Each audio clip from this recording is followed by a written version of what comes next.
describe the communication between you and your parents? I would try and tell them what was happening. For example, I would tell them that we'd gone to a Boy Scout camp and we'd gone swimming and so on and so forth. And I remember their messages were really very much in general. They would say, and so is doing is fine. I don't think I ever read anything in the messages that I should have, that they were trying to tell me anything specific. It was just very general. I remember, for example, when I had said I'd gone swimming, they told me to be very careful in going swimming, that you've got to know what you're doing. You shouldn't overdo it, things like that. Just, I guess, good parents' advice. That's what they were trying to give me.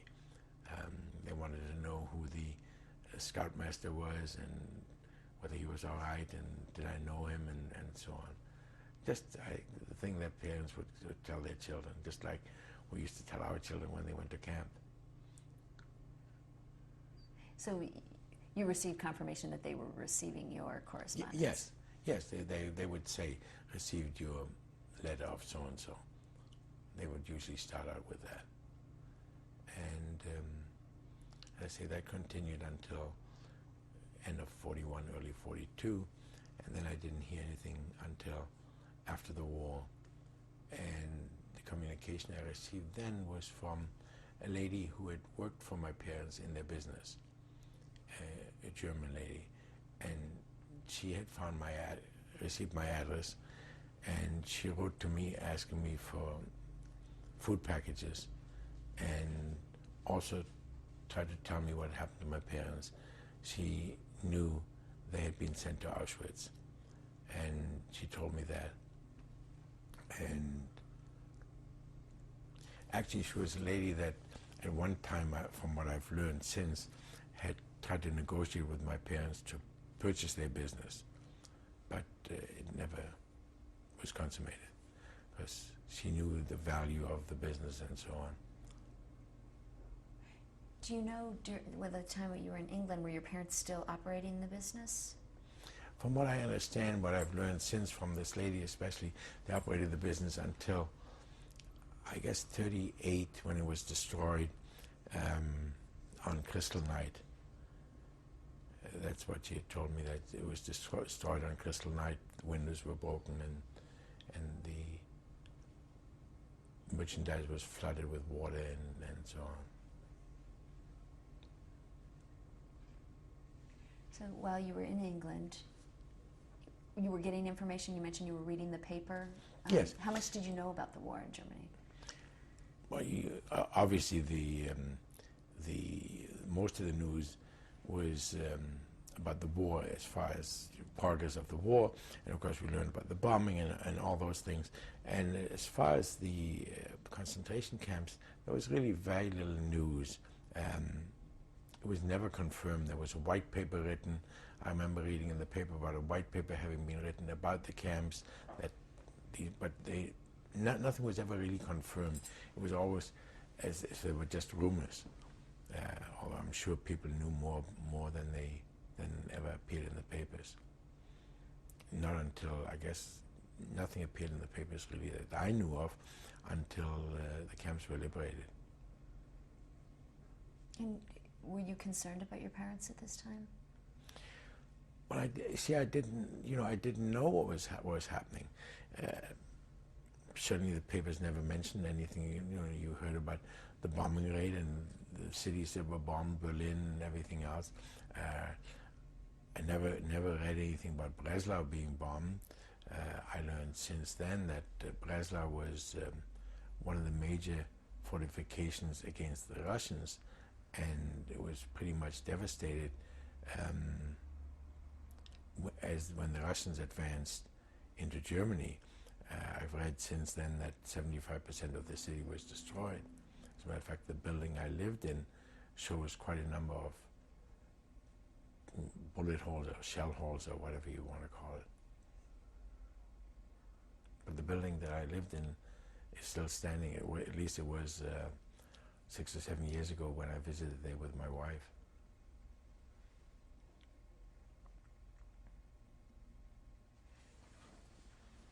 And while you were living with this family, were you practicing your Judaism? Were No. you going to temple at all? No, in the town of Gloucester, there was no temple, and to the best of my knowledge, there were no Jewish people that we knew of in the town of Gloucester.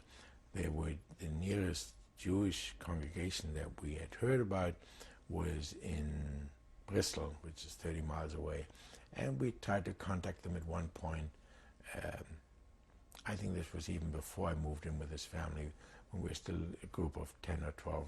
We tried to contact them, and there seemed to be very little interest. I think they were afraid we were, again, same thing, they probably were afraid that these 10 children or 12 children were going to be a burden on them. So we never were involved with them, never were involved with any Jewish people to my knowledge at all. When you say we, was the family supporting you? No, I was talking about when the 10 or 12 children, when we were together. The family was Gentile, and they were a religious family. They would say grace before meals and things like that.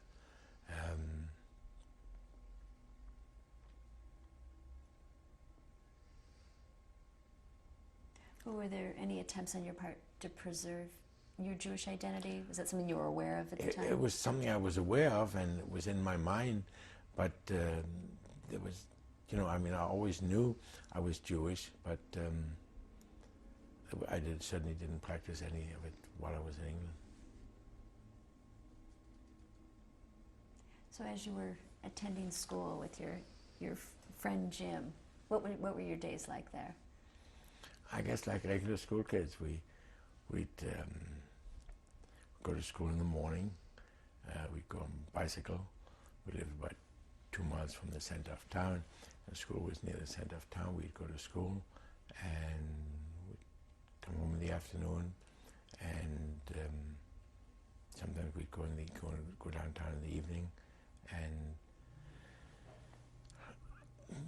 when the war started, everybody was very much involved with the war. For example, they came around and they asked people to offer spaces for American soldiers that were over there, to billet them, and we made room in their living room to put up 2 American soldiers. And I remember these 2 soldiers coming in, one from Wisconsin, and I don't remember where the other one was from.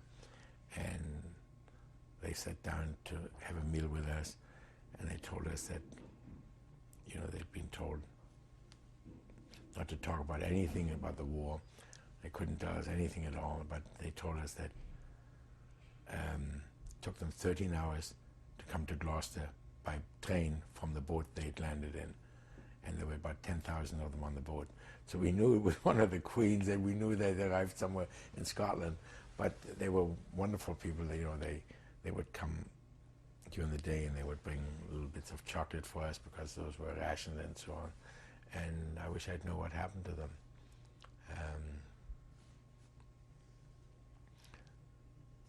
I remember these 2 fellows living with us. How long did they live with you? Oh, probably about 3 or 4 months, I would say. And they'd get up in the morning, go off to their camp, and come back in the evening, and we'd take them downtown. I remember the first week when they were there, we would say, well, we'll take you downtown and show you what it's like. And we'd say, we'll take the bus down.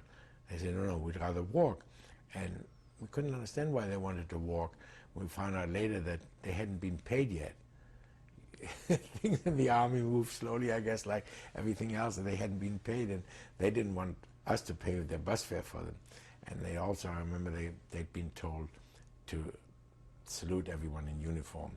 And of course, they didn't know what British uniforms were like, so if they would meet the mailman, if they'd see the mailman in the street, they would salute them, and they were taught to be very polite. So as we went along, people would stare at them because they were American soldiers, and they would just nod their head and say hello to everybody, and they were very, very friendly. It was great.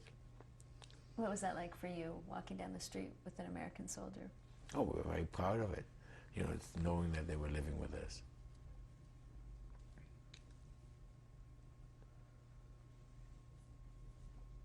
So what about in your during your school days? Well, we go to school during the day, do your homework at night, just like everybody else, and we used to go out on dates, and I think we lived a very normal life. We used to go. They asked people to volunteer for everything that was needed, because obviously there was a shortage of, especially male people, men. We used to volunteer for fire watching. You'd go on duty, that you would be on duty to fire watch, which means if you were in the neighborhood, you would just patrol the streets in case anything happened, especially after the sirens went off. And then our school asked for volunteers to fire watch at the Gloucester Cathedral. Now, the Gloucester Cathedral is very, very old. It goes back to about 900, the year 900, and we went there and they showed us how to get up on the roof. I think they were covered in lead. There were leaden roofs, and they showed us where the crypt was, and the crypt was boarded up, and according to rumors, which I never knew whether it was true or not, but the British crown jewels were supposed to be not buried, but secured in that crypt. It was all closed up.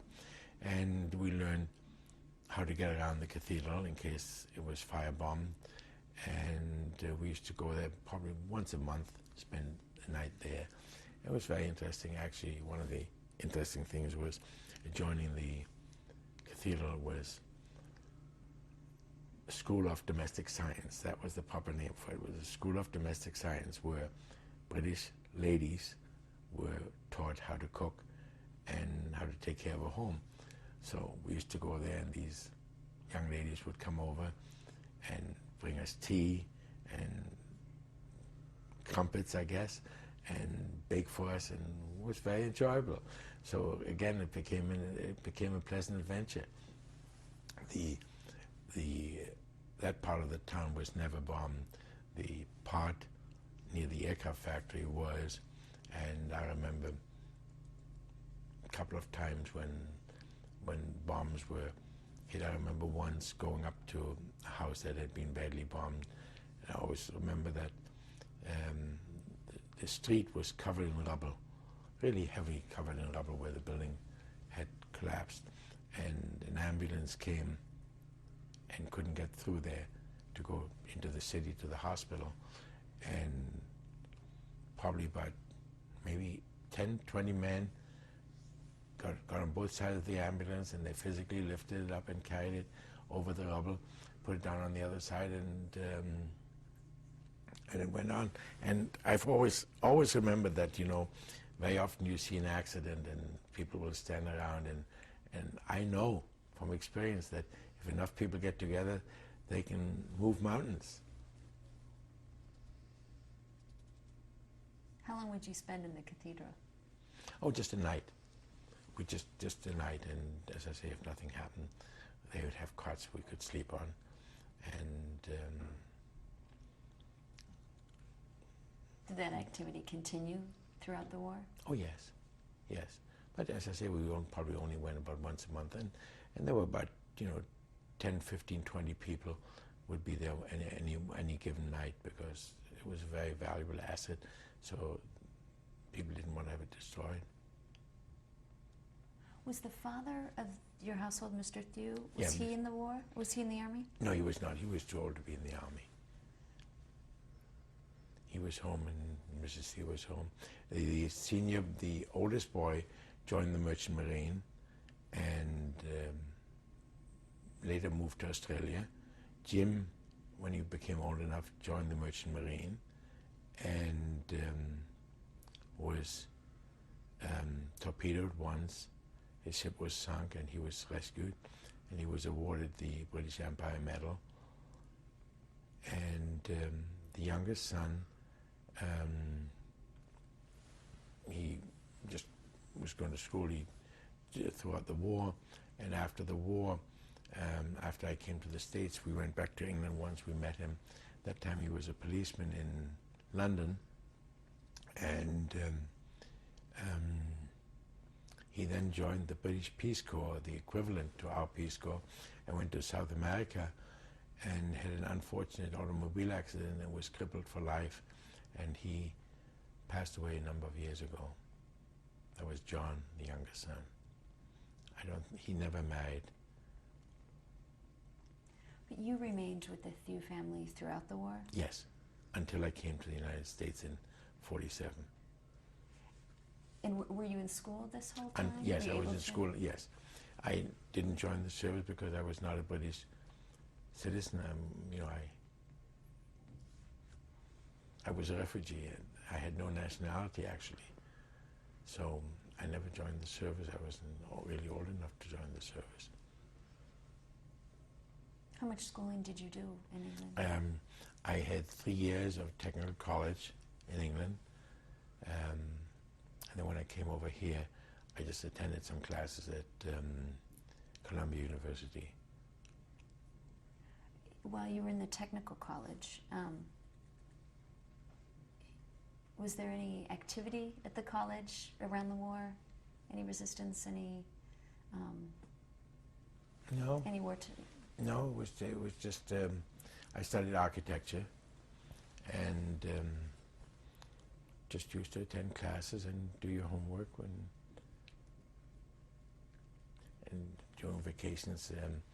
I used to, the back of the house where we lived was a garage that had trucks, or they call them lorries in England, and we used to spend time with them. For example, they would go to a mill near Oxford, and no, I shouldn't start there. They would go to the docks near Bristol, where the American ships came in, and they would pick up wheat from there, and they would take it to a mill near Oxford to be ground up, or whatever, however they process wheat, and then they would go to a nearby plant to pick up cement and take that to different sites. And so during vacations, holidays, we used to go along with these people. And then my spare time, when we had time, weekends and so on, I used to drive a car, a big car, and that would go to weddings and sometimes to funerals. And I would drive that car, just be a chauffeur, just to earn some extra money. And during this time, were you continuing to keep up on the progression of the war? Oh yes, well, of course. You know, what was going on during the war was the main news. You know, you'd listen to the news and on the radio and read newspapers, and that was the only news that really mattered to anybody. What was happening in the war, and it's funny. I don't think I ever gave a thought that Germany might invade England. I don't know why it was far from my mind. I just didn't think it could ever happen. Never even thought about it. I saw a lot of England. I traveled around. I made a lot of friends. I was a young lady I met who I went out with quite a while, and when I came to the United States, my friend Jim asked me if I had any serious intentions with this young lady, and I wrote back to him, and he married her, and they were very happy and have a wonderful family. We often asked them to come and visit us over here, but Jim's health did not permit it, and Jim passed away, I guess, about probably 4 years ago now, and his widow, the lady that I knew, came over here to visit with us for 4 weeks about 2 years ago, and we showed her around. We took her to Washington to show her some of America, and we were very happy to have her here. It was the least we could do for them. Going back to England, it sounds like there was a sense of safety there. You said you never felt like Germany would invade. Did you feel secure? I felt secure, yes. I mean, you know, even with the bombing when it happened, I always felt secure. I never even gave it a thought that Germany could have invaded England and the consequences if that would have happened. When did you first get the sense that the war was nearing an end? But just by following up the newspapers, reading that they were advancing towards Berlin and they crossed the line, and I remember the day of the invasion.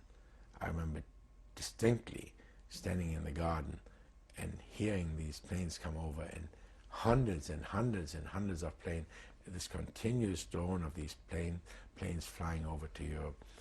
We knew that was happening at the time. The factory that I mentioned to you before, which was 2 miles away from us, is the factory that built the first jet plane. I believe it was Colonel Whittle built the first jet plane, and we used to see this plane fly over low with some kind of an exhaust coming out of the back of the plane. We weren't sure whether it was on fire or not, but of course many years later we learned that it was the first jet plane that they'd built there. We used to see them bring these jet planes from the factory to the nearest airfield. They used to come on large trucks. I guess the planes were considerably small. They were single seat fighter planes that they first made were used as jet planes. And the jet went right through the body of the plane. So the intake was in the front of the plane, the exhaust was in the back of the plane. And then just the wings. And we used to see lots of those planes being manufactured. And then we've been back to England. We went back to England after I came here. I went back with my wife. And we had Jim and his wife and the young son come up to visit with us in London. They stayed with us in London in a hotel. And I went there. I was working at the time, but my wife took them around, took them to the zoo, which was quite an experience. And I was very happy that she could meet Jim at the time. Can you tell me about your recollections of when the war actually ended? Oh yes, definitely. When the war ended, it was VE Day in England, and we went downtown. We went to the park, which was, I guess, the gathering place in most cities, and everybody just went wild. Anything that would burn, they would set in the middle of intersections and set fire to that. And in the park, there was dancing going on, and I remember the WAFs, which is the Women's Air Force, and the WACs, which is the Women's Army. I remember them going around with scissors and cutting off everybody's tie just below the knot. And nobody really cared, and everybody was just went wild. And it was great event. I guess it was just about 50 years ago. I think it was May the 8th, if I recall. It was... And what were you doing? Doing the same, having a great time. I think we stayed out all night. It was just wonderful. Yeah, Jim happened to be home at the time. I know he was with me. So we really had a blast. And then what happened? This is the I don't know what you want to call it, but this is the terrible thing, that with all the terrible things that were going on during the war, before the war, and I lived a very happy life, which it shouldn't have been, but that's the way it turned out. And then in '47, I came over here. Had some cousins living here, and they said I should come over here. Actually, when the war started, I guess a second cousin had asked me to come over here, and I said no, I think I should stay there. I don't know whether it was a sense of loyalty or just ignorance, but I decided to stay over there. And then after the war was over, I decided to come over here. Actually, at that time, I'd followed very closely what was happening in England, and I also realized with the Labour government that had taken over at the time that your chance of advancement, unions were tremendously strong in England at the time, that your chance of advancement would be very small. And I thought it would be better here. So I came over here, and I started working in a tobacco factory, which was located just about 2 blocks away from here on 87th Street. And I worked there, and they manufactured pipe tobacco and cigarettes, and I learned that whole procedure, and I guess they were sort of ahead of their time, because this was 48, 49 probably, they started manufacturing a low nicotine cigarette. And I guess they didn't have the capital really to make it a success. But after what you read today about cigarettes, they certainly, I think, were ahead of their time. I worked there for a number of years until... Before you go on, Go ahead. I just want to ask you about when you were in England, Yes. you were making the decision to come to the States. It sounds like there was a little bit of loyalty or attention there, and I understand. I thought it was the best for me to do, and yes, I remember that very well. I'd made plans, and I booked passage on a boat, and people gave me a lot of parties. People gave me a lot of parties, and Gloucester is really a fairly small town, so everybody in the town knew I was going to leave. And but 2 days before I was supposed to leave, I got a telegram from the shipping company saying the boat had had an accident in France, one of the towns in France, and the sailing would be delayed indefinitely. Well, that was terrible news for me, because after you tell everybody you're going to leave and then they see you around, what do you tell them? So I decided this is no good. I'm going to have to leave anyhow. So I went up to London. I went to the shipping company. I told them that they're going to have to get me on another ship, because I told them I didn't have any money to stay any longer, and so on and so forth. So they found me a passage on a boat called the Marine Jumper. And this was a ship that was bringing back students that had been to Europe. It was a student ship, and they figured there would be room for me. I would fit in there. So I got passage on that ship, and that also became quite an adventure, because the ladies had the officers' cabins, and the men had the troop quarters, which were 5 bunks stacked on top of each other, and it was incredibly hot down there. So everybody used to sleep up on deck, and it was a very interesting passage.